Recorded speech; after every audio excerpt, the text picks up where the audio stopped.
I think I'm one of the perfect people to have issues go on with my event because I just roll with it. That's what happens. That's life, y'all. And we have a great crowd here. So I want to thank everyone who showed up today because we are here. We do not want data centers in our state. And we are asking Governor Walz to put a 2-year moratorium on data centers. And we've seen that the city of Minneapolis, we've seen communities all over Minnesota put up their own moratoriums and data centers. And we're going to hear from our speakers today why it's so important that we show up and we resist these data centers. But before we bring up these beautiful speakers, I'm going to ask our youth to come speak the original language of the land and really open us up in a good way and show us why we are doing this and why we're working so hard to do this.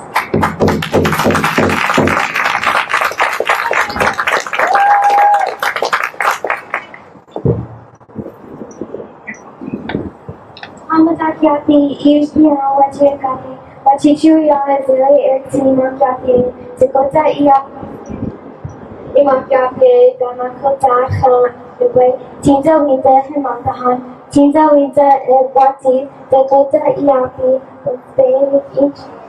Native to Nachiwaka, Nina Wachi was Davidake, Hina Narpadami Yapi.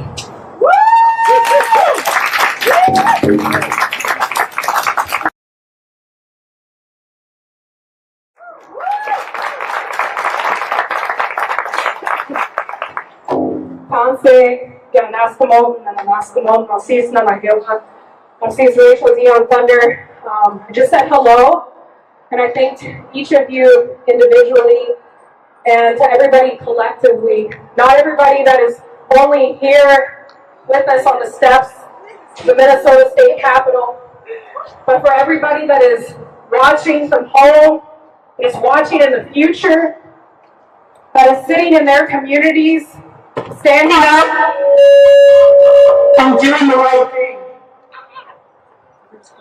My name is Rachel Dion Thunder. I'm Plains Cree, Nihiwak, Big Stone Cree Nation, Treaty 8. I'm the CEO and one of the co-founders of the Indigenous Protector Movement. We're based here in the Twin Cities in South Minneapolis. I'm also second generation American Indian movement. I live here in South Minneapolis. I'm a mother, I'm an auntie, I'm a sister, and honestly, I'm just a community member that's fed up. Woo! I'm fed up with this government, and I know that a lot of people across what we know as the United States government, the United States of America, is just now waking up to a reality that we, as Indigenous people, as Native people, have known since the beginning of colonization. We are not new to fighting the federal government. We are not new to fighting authoritarian regime. We are not new to organizing in our communities to do the right thing, to protect our children, to protect our families, to protect our communities, and to protect the earth. AI data centers are relatively a new thing, but they are not new in the way that this government and that Western capitalism works. Right. AI data centers not only threaten the earth, threaten the water, threaten the air, threaten the soil, our relatives. They threaten our way of life. Because don't be fooled. These systems, these AI data systems, are a tool used by this administration, by colonial governments, to control individuals, to control our information, to control our lives, to control surveillance on the people, and what we do every day just to be a good relative. And so as Indigenous people, as Native people, we're not alone in this fight. Because what I see not only in Minnesota, but across the country, is regardless of culture or background, nobody wants an AI data center next to their home, next to their community, and not only not in their backyard, but not at all. That's right. And so this is really an issue that all people can get behind. And let Indigenous people take the lead. Let Native people take the lead. We've been doing this for generations. We know how this works. We know how to start things. We know how to do our ceremonies, our prayers. We know how to do the offerings to the land. And we know how to meet our prayers halfway with action. Woo!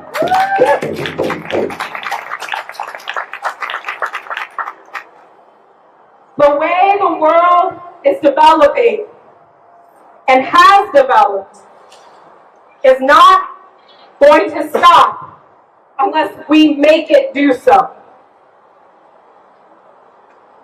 AI and AI technology will most likely be a part of our futures. But there are ways that we don't have to have these mass AI data centers on the land. The only reason that they want to build mass AI data centers is to harvest and collect your information and your data. There are alternatives. There's an alternative that each person can even have their own individual data storage. This system and this government does not have to own your information. They are not entitled to everything that you do and that you say and that you write and that you look at. They are not entitled to replace the creativity of our artists. They are not entitled to take our faces and our voices and to spin it and create their own narratives. And they're not entitled to control people through mass manipulation. And that's exactly what these AI data centers are built to do. We cannot let this happen. Right now, around the Twin Cities metro, there's 5 proposed massive AI data centers. In the state of Minnesota, there's over 20. Across the entire state of Minnesota, not including just the mass AI data centers, all AI data centers, there's 52 proposed data centers across the state. How could we allow that to happen? Well, this institution, these colonial systems of government, are an illusion of power. They create massive monuments and buildings, and they write fancy laws with complicated words to create an illusion of power. The real power, the true power, is with the people. And it is that power that scares this system. That's why they want to control us. That's why they want to intimidate us. That's why they want to threaten us with federal agents. That's why they bring violence to our streets and to our communities. Because that's the illusion of their power. That's all they have. And what we have is much stronger. As long as everybody does what is right and stands up and says, I will not allow this to happen, that we hold elected officials in these positions of power, that we hold them accountable to their oath to their constituents, that we ground what we do in love and in ceremony and prayer, that this will not be allowed to happen, and that these institutions will feel the real power of the people.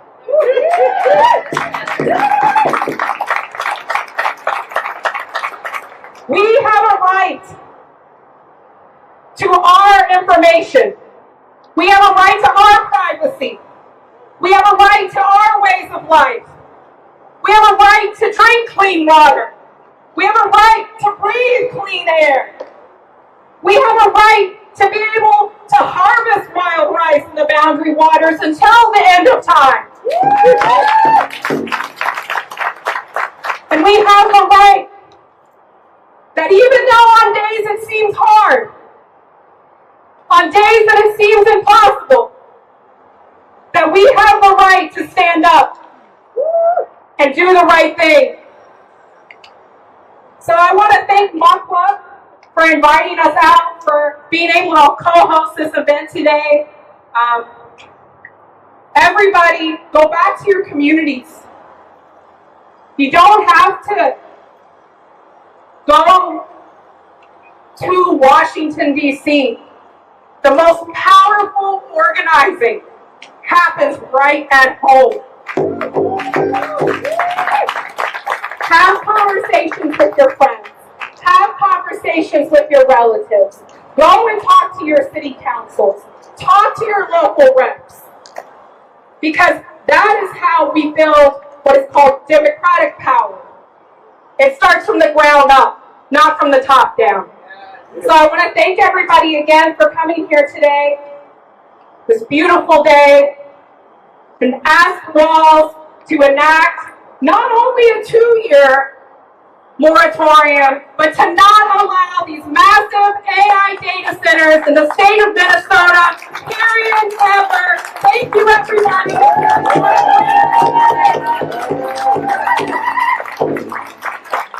Oh my gosh, that's powerful. Just listening to her gives me more energy to show up and battle these data centers. So I really hope that you were listening to Rachel.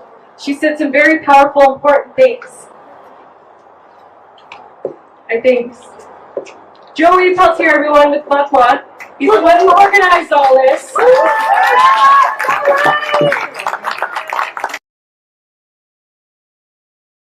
Right now, Minnesota still has clean water. Minnesota still has the duty to protect the clean water and the clean riches, that it has right now. Whether or not this world has realized it, we have already been building a new world. This is the virtual world we carry around in our pockets every day. This digital world also requires so much space from us to hold not just mentally, but physically as well. Big tech companies have managed to use our data into currency and into a new digital market with data centers. They are using the legacy of colonization as they are building this new world. We do not need data centers. We don't need them. This is a system that's built so that they can have more monetization and control over where we go and how we use our information. There is such thing as data sovereignty. That is something that they're not teaching to us right now. We do not need AI. There is 103 to 160 planned or that's already built data centers near native lands, including here in northern Minnesota. This digital world requires us to talk about digital militarization. Digital militarization allows them to have control and access to wherever we are. When June 3rd went down, after that, they were able to find where I was, how I went home that day, all because of the cameras that FBI agents had on themselves, but also from the cameras that they have instilled all over the city. And with those same cameras, they can have access to where you are at any time. That is a lack of security and a lack of sovereignty on the person itself. That's right. And with right now, in my case, I can't show people what the evidence, but what I can say was through the evidence I saw, they were able to dig up anything and everything about me because they were able to find my license plate. With my license plate alone. I'm not saying all this to scare everybody, but we all have a duty and we all have the responsibility to say, you don't have access to my information. They don't need access to your information. And that's why we have, for the next generation, we have to demand a just transition. Minnesota has the responsibility to be on that just transition. We have 4 years left before environmental catastrophe, and data centers will only speed this up. This digital world that is currently being built is being designed to be more reliant on the fossil fuel industry. In North America alone, in 2025, data centers use up 1 trillion liters of water, and data centers consume 6% of electricity used in the US. And it's on the way to double. In our lifetime, we are going to see data centers surpass the fossil fuel industry to be the #1 contributor to the climate crisis. No matter who you are or where you come from, you have the duty to demand a just transition from your government. Yes. You have the duty to know the environment and the impact that this government and all these other entities, these big tech entities, are going to have on us. I know at the end of the day, it feels like we don't have a lot of power, but we actually do. It's literally in our hands. It's literally in our hands. And that's why it's more than ever we can't show them that they have the power. At the end of the day, we do have the power. So thank you all so much. That's all my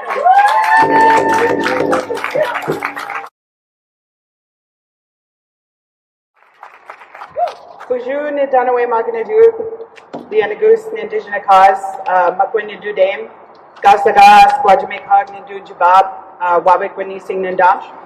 Hello, my relatives. My name is Leanna Goose. My clan is Bear. I am from Leech Lake. I live in a place of many little flowers right off of Leech Lake. I work within the Rise and Repair Alliance space, which is focused on advancing climate justice while protecting Indigenous rights. In this moment, we are in the middle of a climate crisis, and to pretend otherwise is reckless. These proposed hyperscale data centers will use massive amounts of electricity. At a time when we need to be reducing consumption, these data centers could potentially double or triple our energy usage. We cannot allow that to happen. We have to say no. They could also use massive amounts of water. One proposed data center in Farmington could use 800 million gallons of water every single year it's in operation. These facilities have the potential to drain our children's aquifers. That is our children's water. We cannot allow corporations to waste it and potentially pollute it with PFAS. We have to say no. I also just want to note as well, these facilities, they will require massive amounts of metals. Right now, here in Minnesota, we're seeing the impacts of mining on the wild rice. And we're also seeing proposed sulfide mining up in the boundary waters, in the Mississippi River watershed, by Lake Superior. Shame. Yeah. And this will impact treaty rights and the rights of all Minnesotans to clean water. These facilities, they will require massive amounts of metal for the so-called clean energy that they want to build. And once again, you know, we have to stand together and we have to say no. I'm from Leech Lake, and I just want to talk a little bit about what my tribe experienced. So a few years back, there was a huge lumber mill proposed right near our reservation that would have took the majority of the trees from our treaty territory. And our people, you know, we stood up and we stood against that. The Minnesota legislature had invested millions of dollars into that. And our people, we were on the ground, we were having community events and educating one another. We were going door to door and getting signatures for a petition that we carried to the Capitol. We had our tribe fighting it in the courts. And through all of that, we were able to stop that bad. Yeah. And I see these communities across Minnesota doing the same thing.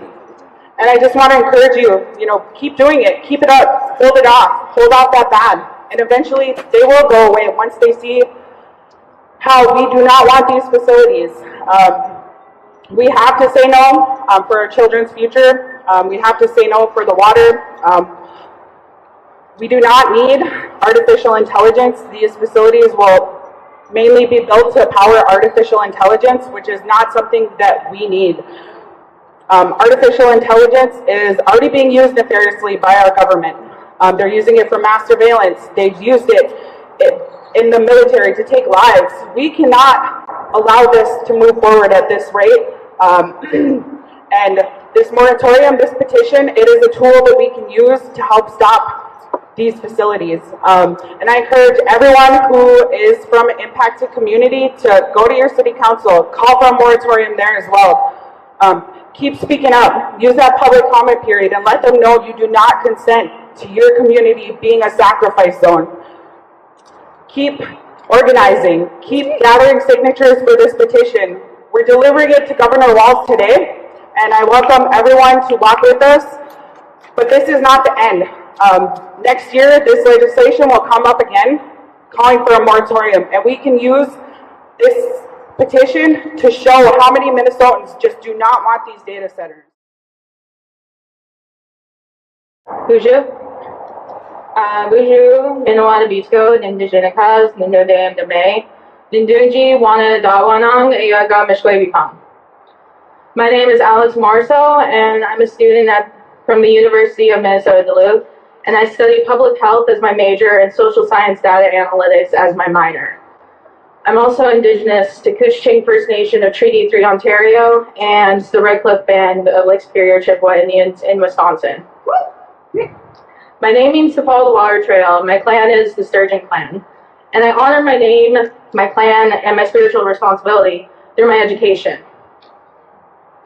The Sturgeon Clan is known to be as leaders through knowledge, and how I feel that following the water trail is to support those around me to a better well-being.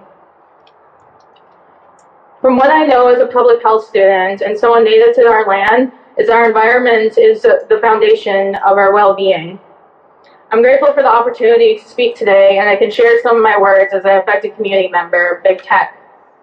In 2013, I was 10 years old, and there was a proposed massive 4-mile-long open-pit iron ore project planned by GAAWIIN Talconite in the Pinocchio Hills in northern Wisconsin. This raised concern as this threatened our lands because of the potential outcomes of trailings and runoff from the open pit operation, how it poisoned and devastate our wild rice beds in the Bad River and Kapangan Sloughs. But we as a Anishinaabe stood in solidarity to fight for our land, and GTAG dropped plans for the mine in March 2015. When I was 13, I went to Standing Rock to protest against the Dakota Access Pipeline in North Dakota. At age 10, I didn't know how scary it could be to be a Native person trying to protect our land.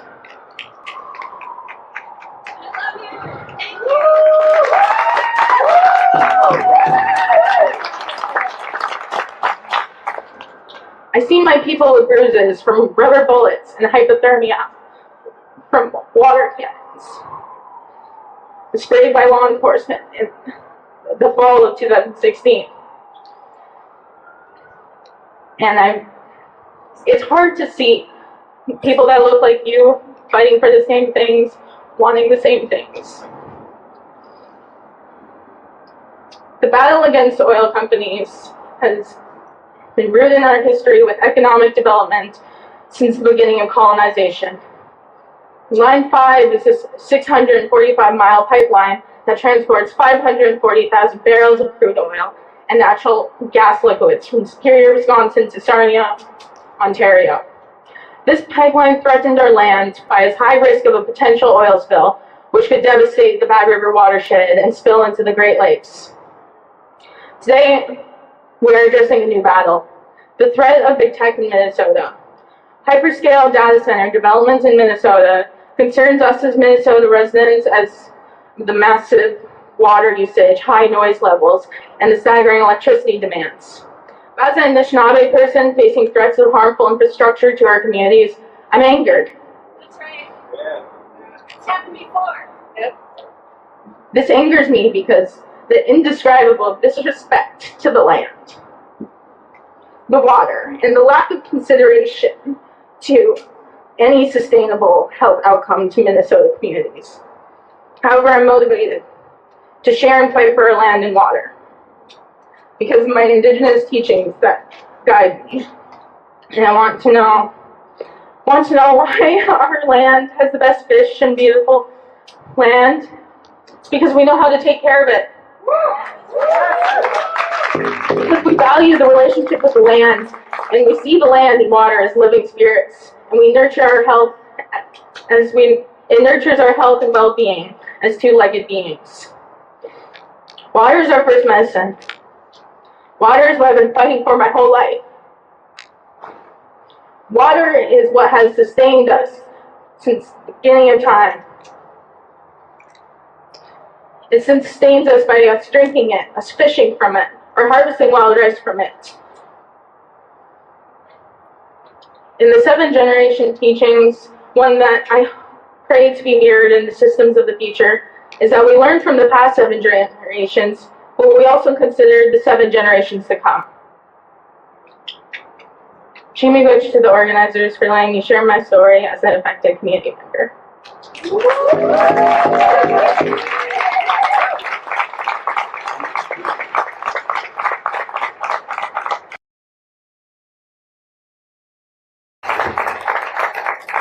Wakopalita Machapolo, Kahe Sinte Awati, Oglala Lakota!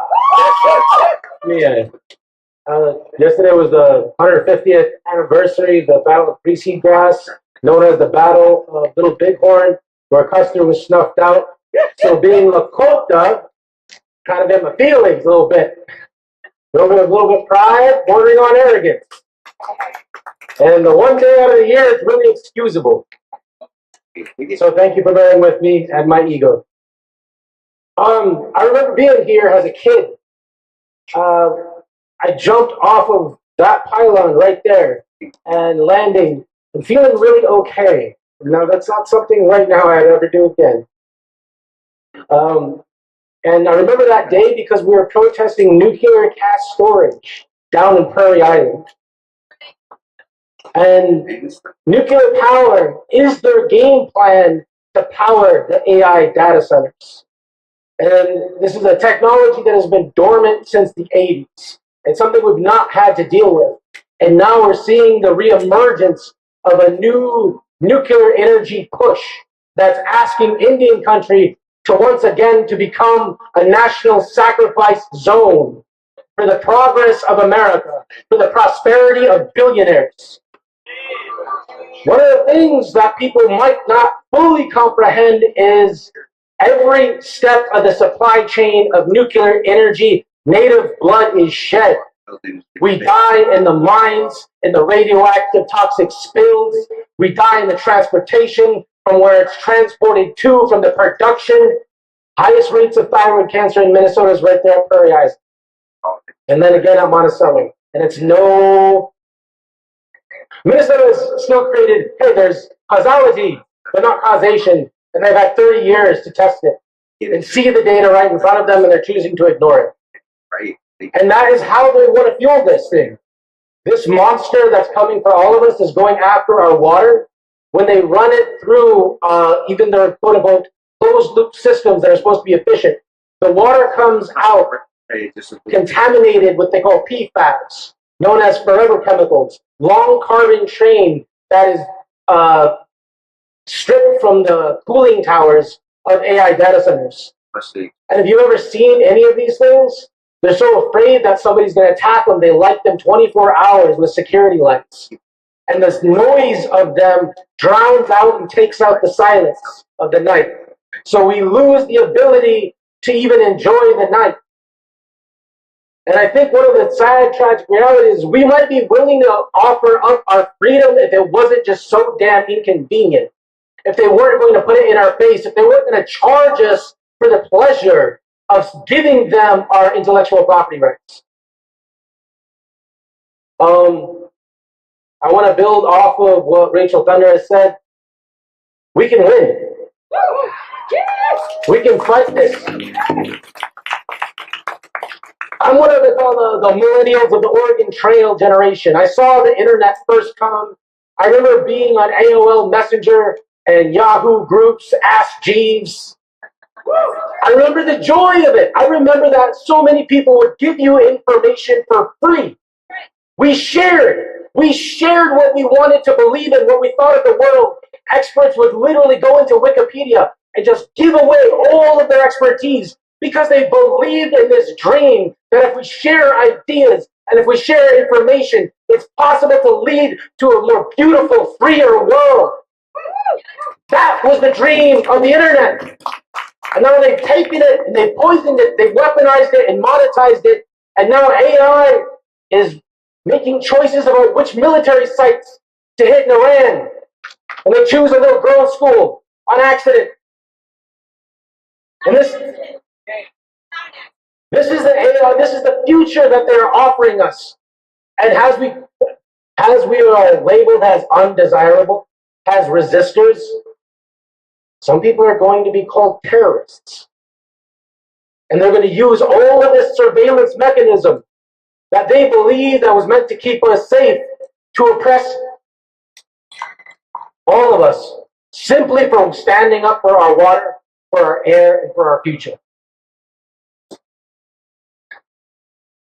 I know, dark times, huh? I'm not going to end you on a low note or a point of desperation, because I actually do maybe not believe in hope, but a realistic optimism that's based on what I see. Minneapolis just passed a 6-month moratorium. I have gone to a anti-data center gathering in rural Wisconsin with almost 1,000 people present.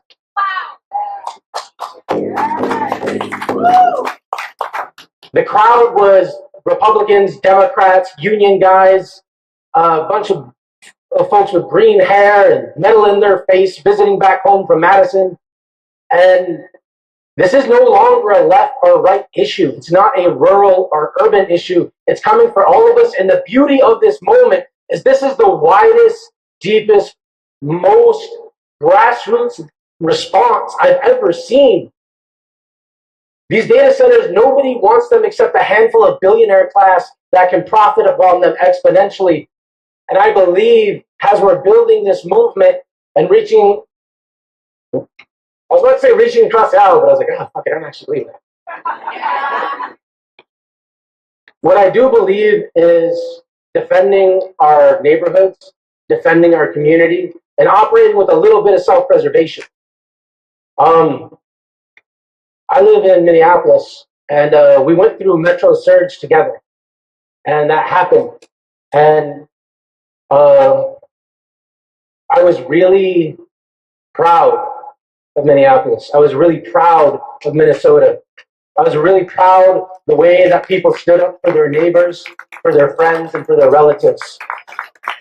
It wasn't perfect. It was messy. But when fascism came into town, the Twin Cities knew how to respond.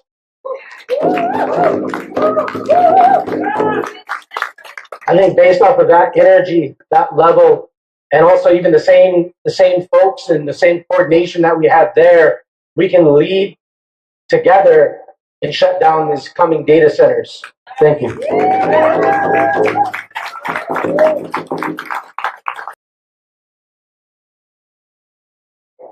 It's been over 2 years since the Coalition for Responsible Data Center Development was formed in Farmington. That's 2 years of our lives spent wondering how our city could allow an out-of-state developer to dictate the terms of a hyperscale data center right in our residential community with disregard for the residents and the neighbors. We've played by the rules. We've educated ourselves, attended city council meetings, attended those sham public meetings, formed alliances with environmental groups like MOQA, and with folks from other cities where data centers are being proposed. And we realized long ago that city officials had been manipulated with misinformation and with unproven benefits from the tract land development, tract land management company of Colorado, making our local efforts fruitless. We later learned that we had to turn to the legislature, so we did that hoping for protection. How does anybody think that putting a 50 to 80 foot tall building just 250 feet from a residential property line with light and noise 24/7, 365, how could it even be legal? Well, somehow the city of Farmington not only thinks it's legal, they also think it's a good idea. Does that good idea take into account the 230 diesel generators requiring 1 million gallons of diesel fuel stored at the ready, not only for regular testing, but also for power outages? Does that good idea take into account not only the noise, sure to exceed the NPCA's guidelines, but also new information called infrasound?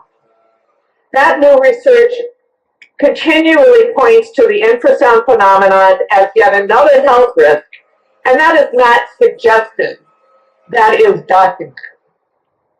Does that good idea take into account e-waste as computers are replaced on a frequent basis, or the heat dome, another phenomenon documented and sure to affect the south branch of the Vermilion River?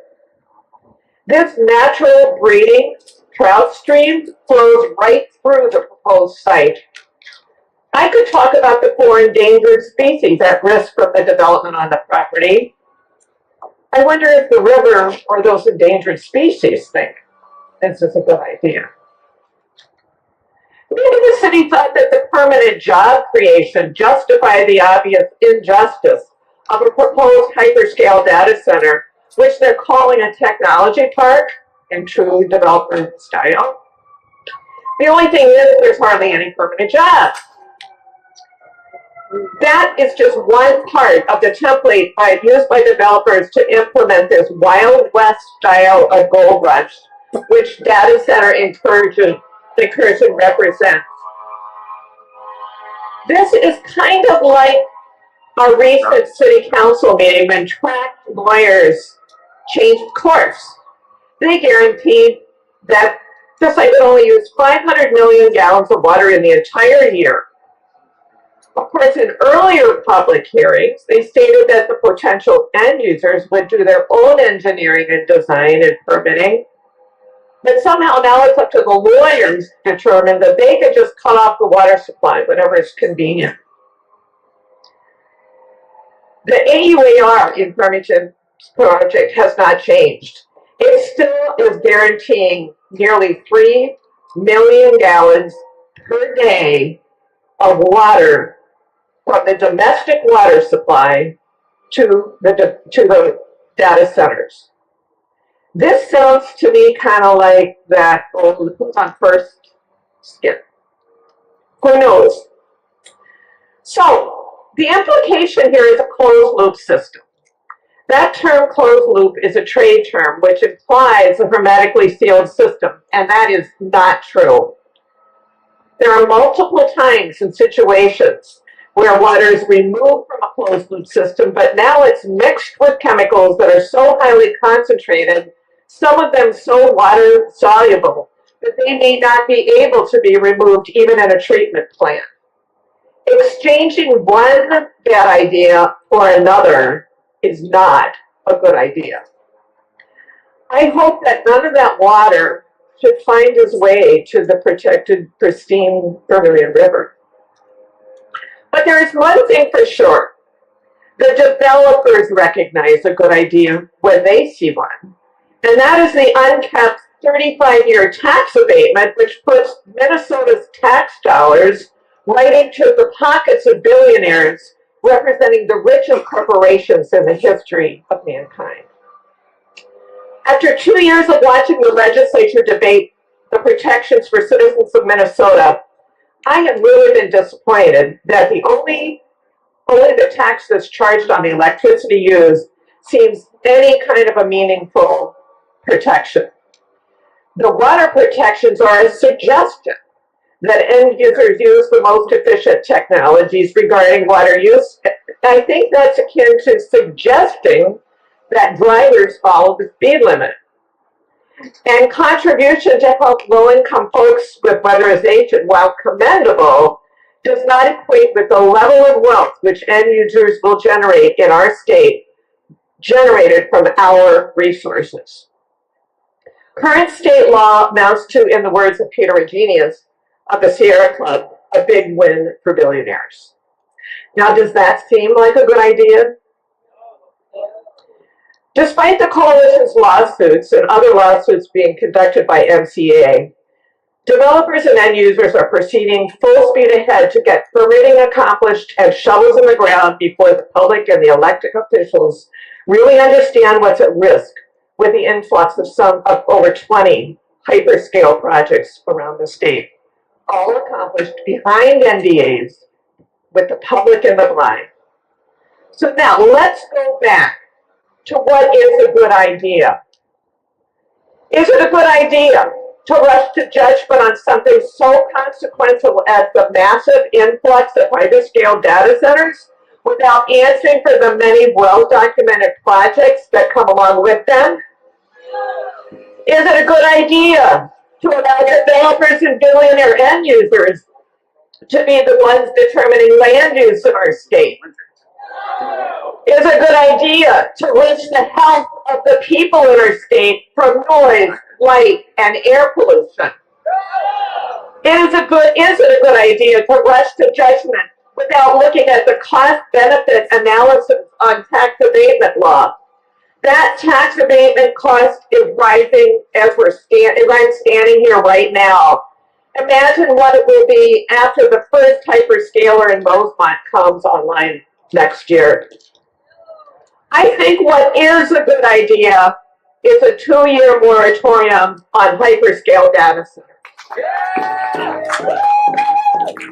And to the construction workers that might be listening, that doesn't mean a permanent ban, but it means pause and look holistically at what many people in the court of public opinion we're now recognizing is that data centers may not be such a good idea, certainly not under current law.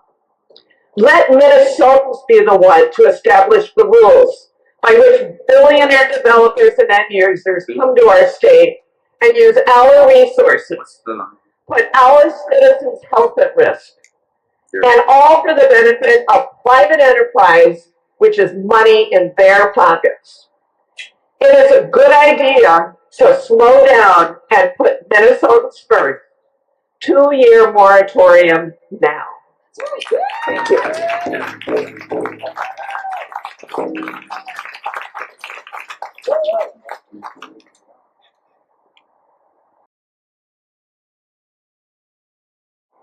Never underestimate the capacity and the propensity of the local government to make poor decisions. That's the #1 lesson that I have learned from these last 10 months. It's also how I started my speech at City Council this month. Wearing this shirt, you can't see it, it says, "I identify as a problem." At the City Council meeting, they had also on the agenda had a restriction to limit public input during council meetings. And just like all the prior data center approvals, it was unanimously approved, despite First Amendment violations and a clear attempt at silencing comments about the data center on the grounds that it had already had public hearings, even though we have continued to learn new information about this project through news articles after all the project approvals and public hearings are well over. Information that should have actually been on the table from the get-go and was conveniently left out. The unwavering dunderheadedness that cannot, for the life of them, grasp how punitive decisions and continued dismissal of their residents will not, in fact, make things better, is the hallmark of Pine Island and other frontline communities' city councils. But when local government fails, it's the residents that bear the brunt of the impact. That impact is what is continuously not being listened to, and why we are getting louder and harder to ignore. The impact is being in your 50s, making a promise to your own child that this is the last move. You were moved over 35 times, and you hated feeling like you never had a home. You can't bear to have your own child know that feeling. After 8 years of finally feeling home, setting up a business on Main Street even, that sense of home, of safety, is ripped out from under you. The impact is living in the same town for over 60 years, putting in significant financial investment to do the upgrades in your home so that you can age in place, not have to move out, and you can die in the only home that you want, that you've known. Only to have the city dump a data center blocks away. Even if you could move, you can't afford anything on the market. Nothing that's out there is going to have the upgrades that you just spent significant financial investment putting into it. Noise is the most concerning impact that you're worried about. Older adults like you are the most vulnerable, but that's a state level regulation. And the state has done nothing about that, in addition to all the other regulations that they didn't pass. The impact is the months of sleep that I haven't been getting as the resident activist. The teenager in my house balancing feeling proud of their mother and also feeling like, why do they have to be the sacrifice? Why can't they just have their mom back? The impact gets even more compounded when we as residents are then also the ones having to do the cleanup. Cleanup of watersheds that once were clean but are now contaminated, wells that once we could drink from but are now dry, PFAS contamination that results in the lives of our classmates taken from us during high school. Too young. We only have one Earth. There's been a collective shift and an uprising occurring saying that we're tired of dying so that others can profit. There is another way. I keep hearing from local government officials talking about how they want just the facts. Let's leave out all the emotion. But I've got news for you. You can't take the emotion out of this decision. If that is your expectation, resign now. The decisions that you are making are responsible for humans, not robots. And they have life-altering consequences.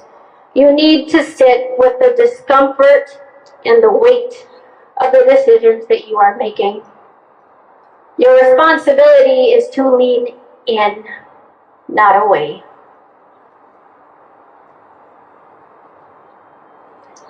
The failure of the state to listen to those of us on the front lines and act has resulted in three judicial decisions recently that back up that those of us on the front lines have been right this entire time.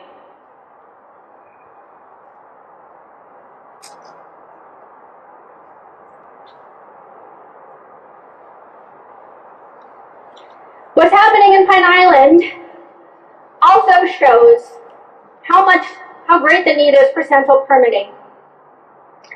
The injunction that we received was granted on May 22nd. Now, in theory, that should have paused the project. But Google, Ryan Companies, and the City of Pine Island, and Xcel Energy split the project up into smaller pieces and spread it out across different regulatory bodies so that it wouldn't look like this massive data center project, and it wouldn't trigger any of those pesky environmental reviews that would shut it down potentially from the get-go, and make Google do this thing called real accountability. And in the event of an injunction, it wouldn't actually stop the project as a whole.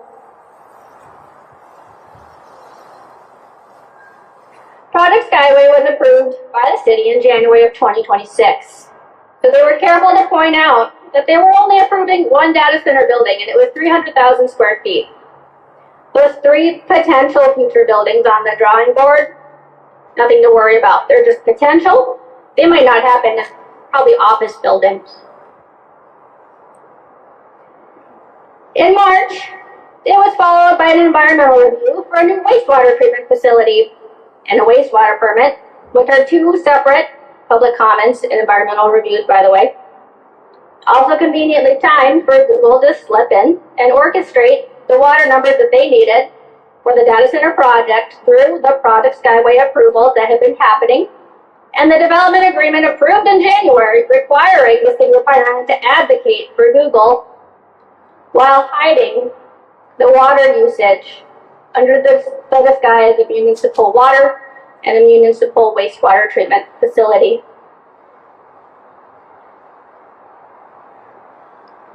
Then came the PUC dockets for 2 massive 765 transmission lines that go for the Badger and Power on Midwest. It also had 345 kV lines, all connecting now to Pine Island substation. Then came the PUC dockets on those 3 potential future buildings that they told us not to worry about. They were actually 3 more Google data centers. And that docket also contained the electric service agreement, the rate that Google will pay for Excel, but that's all trade secret. Along with the energy usage of those additional 3 data centers, it also contained the backup generators of those data centers and the world's largest battery that we learned about through the news articles. And if you haven't yet looked at that, if you look at that list of who received notices on that docket, you're going to see Polymit Mining listed. So if you have yet to make that connection between the boundary waters and data centers, you have to look no further than docket 26170. Now, why would Pine Island's docket in southeastern Minnesota have Polymit Mining, which is in the boundary waters, listed on it?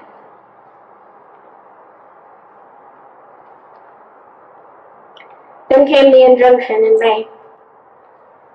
It paused that one 300 square foot data center building, approved back in January. But everything else keeps going. You following that?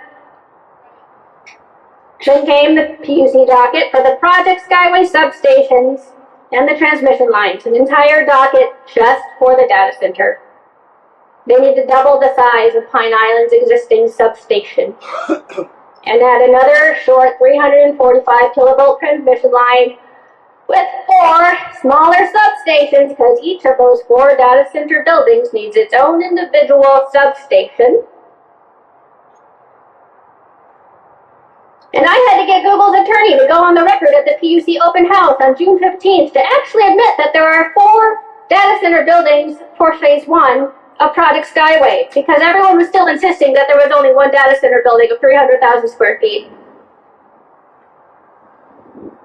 But there's 4. And all of this project is taking place on prime farmland, which is state protected, and it's going to permanently remove it from the equation, but the state isn't doing anything. And they now announced the Mankato to Mississippi 345 kilovolt transmission line, also connecting the Pine Island substation, just this week. So, for those of you that are counting, that's now 7 environmental reviews and PUC dockets, all connected to Pine Island's data center, that all have permanent, life-altering impacts, like contaminating the potential drinking water source, the Zumbro River of Rochester, the state's 3rd largest city. They all require public commenting, and they're all happening in the same 90 to 120-day window. Each of them has hundreds, if not over 1,000 pages.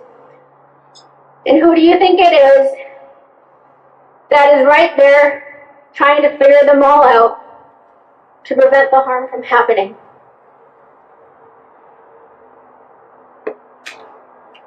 Governor Walz, I'm tired. We're tired. We're angry. And you're not going to go politeness anymore. Get your fingers out of your ears, get your private equity and big tech bills out of your pocket, and get your signature on that moratorium now, because enough is enough.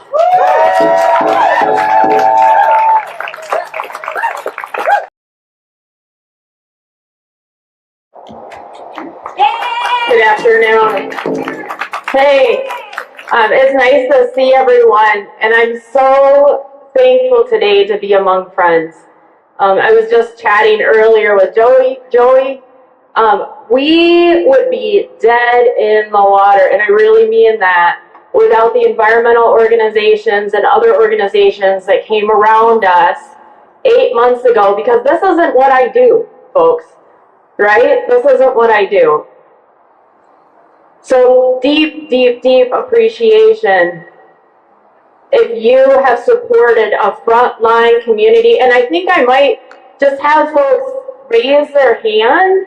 If you supported a frontline community, Owen Small, if you're still here, can you please just raise your hand, and can we please give these folks a round of applause? They deserve, yes, yep, thank you.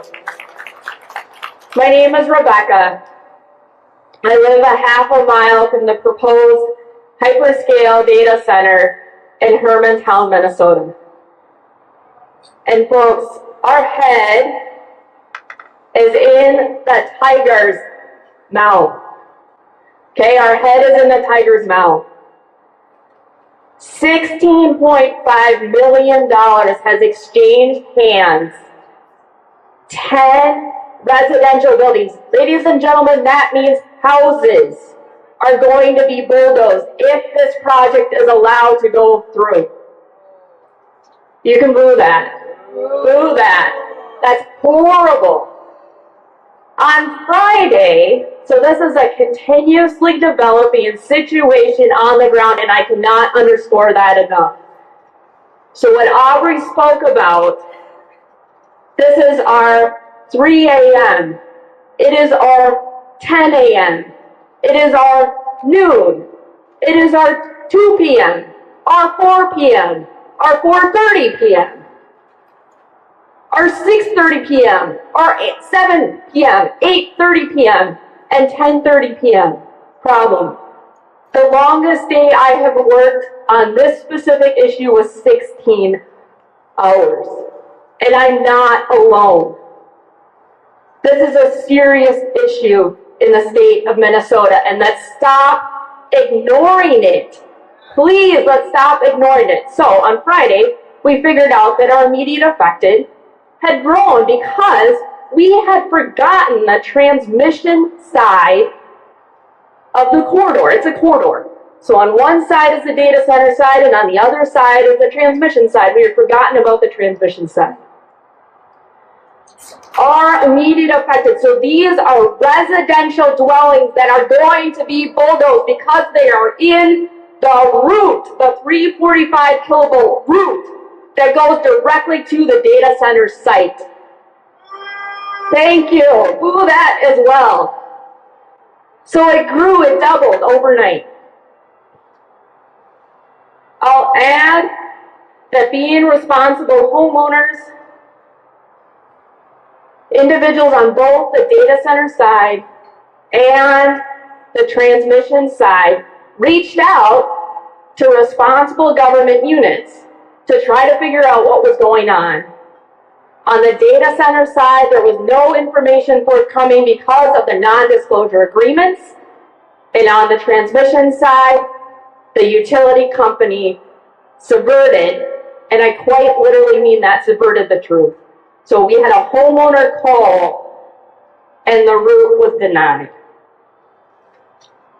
Stated another way, in a year, potentially, I may have 27 to 42% fewer neighbors. Depopulation and displacement are certainly not signs of progress and are a disgrace to the local municipality and to the state of Minnesota. You can clap on that too. Too many people are losing their forever homes. These are homesteads. They're 5 to 10 acres apiece, and they were built as forever homes. People are settled here. I appreciate that big tech is capitalizing on already built infrastructure. I might wait. With location, I mean, this is good timing too. We have an emergency, okay? Yes, let's appreciate it. We have an emergency. I appreciate that big tech is capitalizing on already built infrastructure with location next to a substation. But the area is rural residential, not industrial. To our friends in the trades, and for certain this is very much an issue, our city council meetings look like Christmas. There are the green shirts for the trades, and there are the red shirts that are the individuals that are against the data center. To our friends in the trades, neighbors, don't bulldoze neighbors' homes. They don't. They do not bulldoze neighbors' homes. Don't take the blood money. Don't buy the rhetoric. Let's talk about water. The proposed site is 6 miles from Lake Superior. It's an 1854 ceded land. I can drive to the bluff overlooking the lake in 10 minutes. It's in the St. Louis watershed, an EPA area of concern that's close to being delisted due to conservation efforts such as the citizen watch groups like the St. Louis River Alliance. And I want to express deep appreciation to those citizen watch groups. I had no idea, and someone sat me down for like 2 hours and explained what a watershed was. There's a nice photo over there as well of the watershed.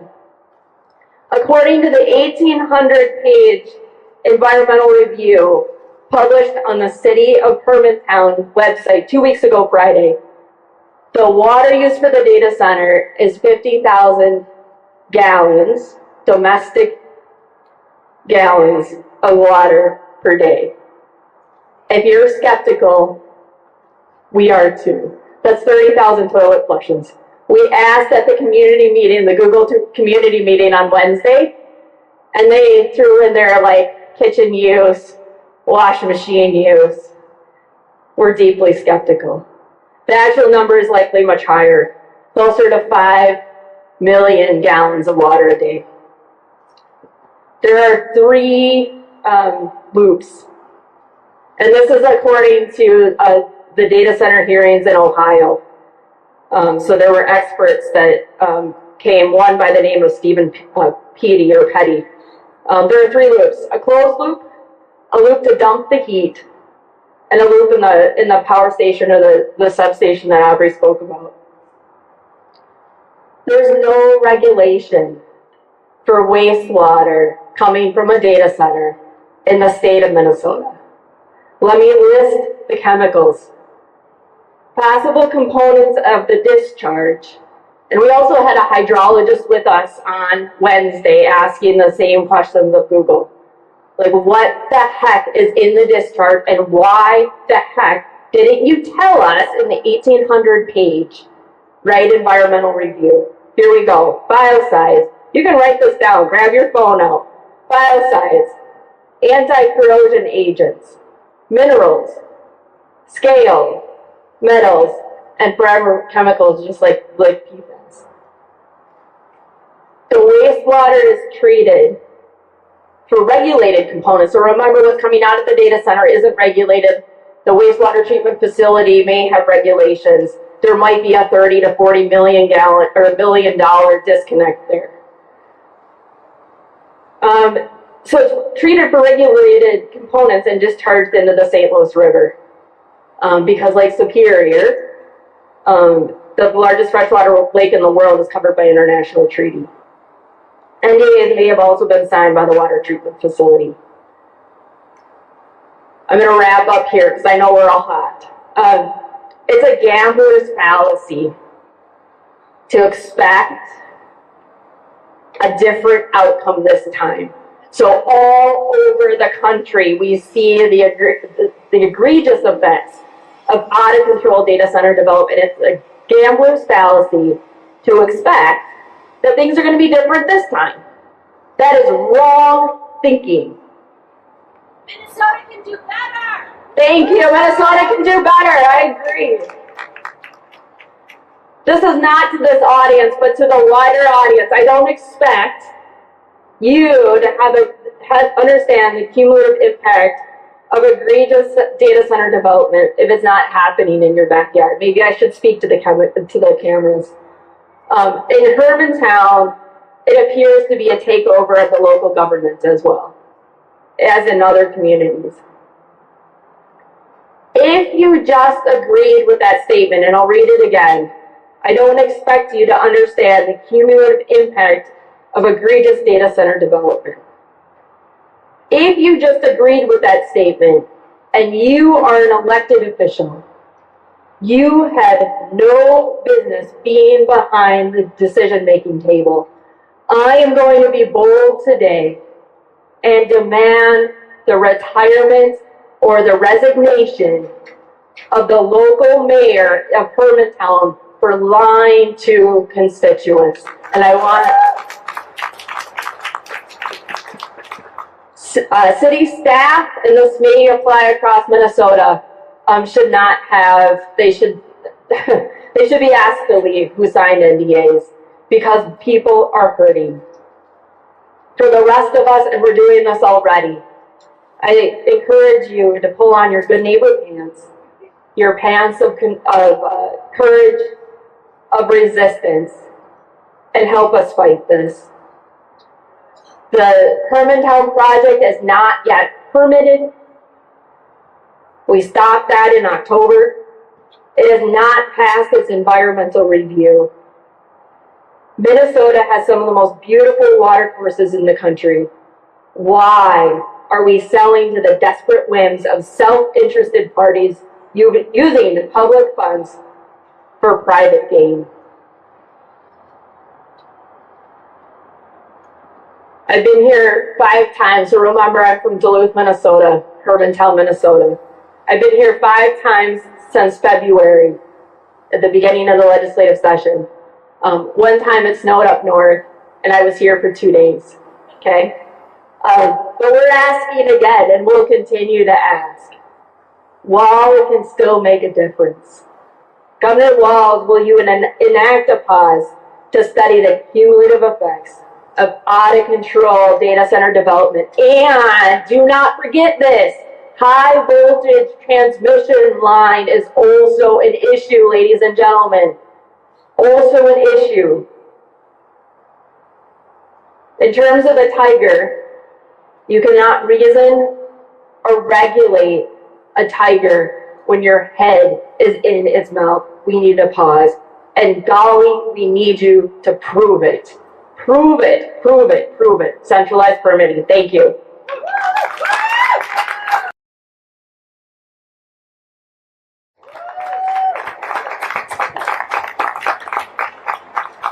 Greetings, everyone. How you doing out there? We are hot, we're sizzling hot, and we're fired up. So thank you for staying and listening to all these important voices in this collective challenge to data centers in Minnesota and anywhere. My name is Marika Pfefferkorn. I represent the Twin Cities Innovation Alliance and the No Threat Criminalization in Education Coalition. You might ask why somebody that is focused on education would be here. Well, I'll tell a little story. So we've been organizing around removing AI from schools, the use of AIs from schools, because we know that oftentimes they're using surveillance, they are also criminalizing, they are capturing data, and it is without our consent. And so I work with young people and their parents and families and communities. I live over on the north side of Minneapolis. I don't know if you're familiar with Bassett Creek, which is a community that has been industry decimated. And so we understand the implications. And so what I want to do is thread the dot between why our young people now that are impacted by AI in education actually care about data centers not being here in Minnesota. So I focus on the school to prison pipeline, the school and prison nexus, the school to deportation pipeline. And the reason why, and more specifically lately, we were talking about how young people are getting pushed out. Has anyone ever heard of school push out? Students are getting pushed out, and even more so now because they have apps that identify students that they deem problematic. They have apps and other things that are collecting the data around our children. During the recent Operation Metro Surge, they were using AI to actually surveil our schools and our families. And so when we're talking with young people about what is happening with the school-to-prison pipeline, what does it mean about data centers? We had to unpack that. And what it meant for us was that as we're thinking about the end game of the data center, let's take it back. And so what we understood is that there is not a disconnect between technology and the environment and the climate. And so young people made the connection and said, we have to do a both and. We can't just fight technology. We can't just fight the injustices in schools without incorporating our land, our community, and the data justice battle. And what we learned is that these data centers are fueling the school-to-prison pipeline and school-to-prison nexus. Because the energy that is required in order to support the AI that is in use is a direct correlation to what is happening with these data centers. And our children said, what? Not in my name. Can you say it with me? Not in my name. And so they made that connection. They said, we can't just talk about AI threat assessments, or we can't just talk about AI metal detectors. We can't just talk about social activity monitoring on social media without talking about the detriment to our communities and to our environment. So that's where we're fighting now with our young people. We went to Arizona, we went to Tucson to talk with the communities there about how they are being impacted by data centers, how their water is already drying up and polluted, and they're trying to take even more. And our young people have been connecting with young people across the country to make this connection. And so I ask you, as you're thinking about what your point of entry is into this conversation, our point of entry was education and the use of technology. How do you make a connection with another person by asking them what is their point of entry and connection? What is the conversation that I can have with my neighbor to start out explaining why data centers, even if it's not built in your backyard, matter to you? And so what I encourage you all to do is to think about what are those 3 to 5 neighbors who you might have just started talking about. Ask them and invite them into a conversation, because many people do not see themselves in this fight, and everybody has a place in this fight, whether it's workforce, education, environment, whatever it is, land, you have a place in this fight. The other thing I just want to really ask you all to think about is, what is the one thing that you learned that you can take back today? Did you learn something from all these amazing speakers today? I want you to hold on to what it is you heard so you can be the ambassador, the translator, the bridger who actually unpacks what's going on here in a way that a kindergartner, a 5th grader, a high school, a mother, a father, a grandmother. And so as we continue to have this conversation, we cannot separate justice, because the justice somewhere is also justice everywhere. I know I've flubbed the quote up. I apologize, but somebody in this audience knows it, can shout it out right now. An injustice anywhere is an injustice everywhere. It was me. I shouted it out. Okay. So the only thing I want to remind us is propaganda is real slick. And you've heard about how people are saying that they can improve data centers, right? That's greenwashing. We don't believe it. We know better because we see the pattern of behavior and we are ready to say no. So what do we want to say when someone says, oh, we will be careful with the environment? I want you to shout, We don't believe. We don't believe. We don't believe that AI will support our young people, our workforce, our climate, or anyone. We don't believe, but what we do believe is that you, me, everyone in this community together, we're going to stand strong and we are going to make sure that this moratorium is put in place. Am I right? We believe that we will win.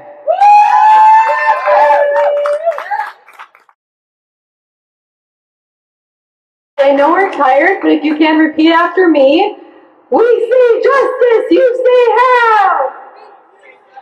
You say how? No more data centers now! No more data centers now! We say justice, you say how? We say justice, you say how? Shut down data centers now! Shut down data centers now! Awesome. Thank you for joining me in the chant. I want us to have that same energy when we walk inside. So everyone, my name is Liz Balsoni, and I organize here in the Twin Cities with the Minnesota Anti-War Committee. We work to end U.S. imperialism and intervention, and we're really glad to be here to say no to big tech, to data centers, mass surveillance, and the AI-powered carnage that's being administered worldwide. And earlier this month, we showed a film called A Tree Prayer Basanja. The film depicts a land dispute between two men in a community in the Congo Basin rainforest, and the message of the film is that while both parties thought they were in the right, neither would take responsibility for cutting the other's crop and ultimately harming the land. The two men are reminded by a court of their elders the meaning of Basanja, an ancestral code of conduct highlighting that justice for the people and justice for the land is intertwined. And I mention this because the exploitation of land and labor happening in the Congo is a part of the same imperialist system that stole this land through genocide and dishonest treaties. It's the same system that continues to exploit this land and those of us who are living on and with it. And we too must heed the demands and governance of our indigenous siblings, saying that big tech is a threat to our freedoms, a threat to Black and brown and indigenous communities, and it is not welcome here. The Anti-War Committee's current and most long-standing campaign has been to get the Minnesota State Board of Investment, which the current Governor Tim Walz chairs, to divest state pension funds and taxpayer money from Israel and companies that sustain and profit from Israel's racist, genocidal apartheid regime. There is an entire camp of tech companies facilitating Israel and the United States' war crimes against humanity, and one of these companies is Palantir. Currently, just over $57 million of Minnesota money is invested in Palantir Technologies, which relies on data centers just like those being proposed for construction in Minnesota. And while you've heard from everyone else that spoke up here today about the consequences of data centers on our land and our community, I want to add how data centers, and specifically the data that they store, fuels further destruction and harm here and across the globe. So what should you know about how Palantir operates? I'm going to talk a little bit about the U.S. Israeli military as well as ICE. It's been almost exactly 6 months since Trump claimed victory for illegally kidnapping Venezuela's President Nicolas Maduro, which followed months of illegal strikes on boats in the Caribbean, killing hundreds. And the U.S. military relies on Palantir's AI tools for these operations. And when it comes to the U.S. and Israel's joint operations, there are unfortunately countless examples of Palantir-aided war crimes. Palantir co-founder Alex Karp himself boasted of their involvement in the 2024 attack when explosives were planted in pagers and walkie-talkies that exploded, killing 40 people across Lebanon and harming thousands more. Palantir technology has also been used in the U.S. and Israel's war on Iran, where on day one, over 150 children in the Manab Girls' School were massacred in a double-tap strike. Israel uses Palantir programs to create kill lists, track people on their lists, and intentionally bomb them when they return home to their families. So it should come as no shock then that similar mass surveillance programs are being field tested in Palestine, Lebanon, Iran, Venezuela, would be weaponized against us here in the belly of the beast. Palestine advocates call this phenomenon deadly exchange, when worst practices of soldiers, intelligence agencies, border agents, and police in Israel are shared with the US police, FBI, ICE, and so on. And it's our duty to disrupt this exchange through divestment and actions, and as Rachel so beautifully said earlier, meet our prayers with action for our collective liberation. You're also probably familiar with Palantir's use of facial recognition technology, which is what Isa was talking about and how she was targeted by ICE. And one program called Elite was recently described by an ICE agent as a type of Google Maps for deportations. It shows marked individuals on a map along with their personal information and a confidence score for the likelihood of them living at a specific address. So it couldn't be more apparent how urgent this issue is, because that prototype was delivered to ICE in September of 2025, and it was wreaking havoc just months later here during Metro Surge. Knowing all of this, I think it's pretty clear that the word tech doesn't even begin to cover what Palantir is capable of and responsible for. Palantir perfectly epitomizes the consequences of capitalism when a profit margin can be measured in tens of thousands dead, deported, wrongfully incarcerated, and disproportionately surveilled and profiled. And it's hard to imagine how we could ever let these companies commit such atrocities. But I think Minneapolis Mayor Jacob Price said it best when he quipped that we can both regulate and embrace data centers at the same time. Someone say shame. Shame! Well, to Frey and Walls and anyone running for governor in the upcoming elections, we don't want data centers no matter how small or how big. Because we see what's happening to Palestinians, to immigrants. We aren't going to let it continue. And that's why we have to fight back now. And I guess I want to add too, I think we showed the world that the people of Minnesota Makoche know how to fight back, allegedly. So to big tech, we say, you are not welcome here. And you can learn more about our divestment campaign at divestmn.com and find us in the streets. So I'm going to end off with one more chant because I know we're tired and we need to keep our energy up. When clean water is under attack, what do we do? When native land is under attack, what do we do? When Palestine is under attack, what do we do?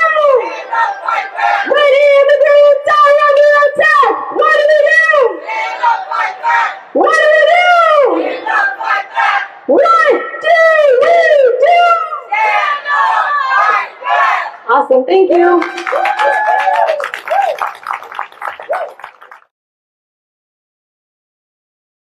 So I'm going to hand the mic over to my little brother, Joey Peltier, who's with the main organizers of this. So let's give him a round of applause. We all saw him running around, being busy, so proud. So yeah, I'm going to hand the mic over to him now. Ani bonjour, it's Joseph Apakart Peltier the third indigenous Makadewa Makanduja Bandunjaba Makanako Ajiji and Ninewe Ajigabak. Oofta, I know half of you did not know what I just said, and the other half were like, you messed up, I'm laughing, I'm judging. Anyways, I said, hi, hello, I am Joey Peltier, I am from the Black Bear Clan, from the Turtle Mountain Band of Anishinaabe, living here in Minnesota in Bemidji. Oofta, I even messed that one up too, Mabaya. We did it, dude. Give a round of applause to everybody today that was here. I want to give a big cheesy glance. I got no. I'll try and roast this up. Just give me a moment. I want to give a huge chimigwich to one of our main sponsors for this event today, Indian Collective. Following the Coalition for a Nuclear-Free Mississippi. Oh, can we just give a shout out for both of them? Followed by Media Justice and the Minnesota Center for Environmental Advocacy. Want to give a big old shout out to the Indigenous Protectors Movement, Braveheart Society, Rise and Repair, Coalition for Responsible Data Center Development, Stop the Pine Island Data Center, Stop the Hermantown Data Center, Twin Cities Innovation Alliance, and the Minnesota Anti-War Committee. Ooh, I did that quickly, didn't I? Woo! Again, we did it. Oh, Chimi Gwitch, who got sunburn out there? I'm a little red, but I was born a little red. I want to say that I am the program lead for our data center, against data centers through MUCWA, but it's all of us. Today, look at my crew. Oh, we got Gina over there, we have Charlotte who's wandering around, we have Shauna, we have Kim who's holding down the front over there. If you are thirsty, we have a very few left of water, but rate our food before you leave. Totally, I don't want to take anything back. Our vehicle is packed full of all this gear. Oofda. I want to give a huge shout out to our designer of this amazing, beautiful design, Sarah Little Red Feather. We did not do AI generated art because for reals, let's be for reals. We are also a part of multiple different coalitions and alliances within the state of Minnesota and nationally that are battling data centers across Turtle Island. I want to give a big old shout out to Twin Cities Innovation Alliance along with the Anti-War Committee. We are teaming up to battle Palantir here in the state against trying to pull them out of our state pensions. And then we are working as a statewide, a national-wide organization, People versus the Fossil Fuels, if anyone's heard of that. And we're organizing across the country against data center development. I am fried, folks. I am fried, but I don't live in a town where there's a hyperscale data center. And MUCWA has done the work along with many out here trying to push the good center regulations policies that we weren't able to accomplish this year because of the split legislature. Boo! My God, we worked so hard and working alongside the city coalitions. That was heartbreaking. We're watching folks where their houses are being devastated, where their homes, their communities are being uprooted for big tech. For what? They're not even Minnesotan. They don't even live here. They send their lobbyists with millions of dollars, not even to testify at our committee hearings, but just to buy off our members. Boo! And unfortunately, we weren't able to pass Jack. We weren't able to get anything done this year. And that's why we're resulting to Governor Walz. We need you to step up and show that you can be a responsible member of Minnesota and do what's right and put in a 2-year moratorium until we can figure this out. Until we can put in regulations that are not going to bite us in the butt. That are not going to F our communities over and that's not going to leave us out dry without water. That's right. You can't drink data, but you definitely need water. And it's obvious that these data centers are not for consumers like you and I. These are part of the DOW contracts for private security teams and for security services across Turtle Island. For what? They're not hunting Epstein predators. They're hunting people that are not even felons. It's a misdemeanor to come in this country without documentation. And that's why we're spending billions upon billions upon billions of dollars across Turtle Island for these cameras that are just, what? To report that the gym at a school is full of kids? Tell me that's wrong. That's wrong. Tell me that's disgusting.